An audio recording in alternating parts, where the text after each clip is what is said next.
इस्लामाबाद हुकूमत ने पार्लीमेंट का मुश्तरका इजलास बुलाने का फैसला किया। जराए का दसना है कि विफाकी हुकूमत ने 28 अगस्त को पार्लीमेंट का मुश्तरका इजलास बुलाने का फैसला किया।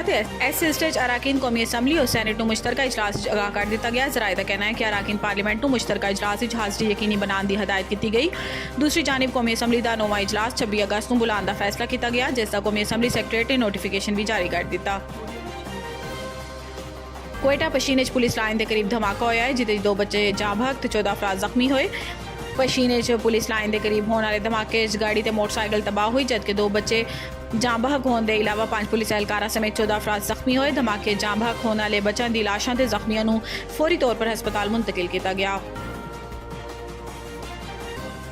पंजाब ते सिंध के कच्चे दे इलाके डाकुओं के खिलाफ वड्डी कार्रवाई की तैयारी कर ली गई। वज़ीर आला सिंध मुराद अली शाह की जानिब तो कच्चे दे डाकुओं तो निपटन लई सिंध पंजाब ते बलोचिस्तान पुलिस के मुश्तरका ऑपरेशन की तजवीज़ दी गई। इत्थे पंजाब हुकूमत ने हाई वैल्यू टारगेट डाकुओं की सर की कीमत 1 करोड़ ते खतरनाक डाकुओं की गिरफ्तारी ते 50 लाख रुपए इनाम मुकर्रर कर दिते। 12 एहलकारां की शहादत का मुकदमा दर्ज। रहीम यार खान 12 पुलिस एहलकारां की शहादत का मुकदमा माचका थाना दर्ज किया गया, जिदे कोश सैलरा शर ते अंधड़ गैंग के 131 जुराइम पेशा अफराद को नामजद किया गया है।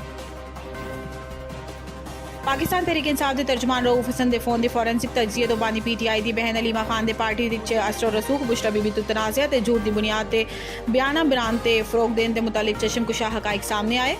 जराए का दसना है कि रऊफ हसन के फोन के फॉरेंसिक तजिए तो पता चला कि 23 जून को अलीमा खान ने रऊफ हसन को व्हाट्सएप पर पैगाम भेजा। बुशरा बीबी तो मनसूबा इस पैगाम बानी PTI तो जेल मुलाकात से रोन की रुदात बयान की गई। अलीमा खान ने नाराजगी का इजहार करते किया कि बुशरा बीबी का पैगाम अहमकाना है। बुशरा बीबी का डिसइनफॉर्मेशन सैल लोगों को उकसा रहा है।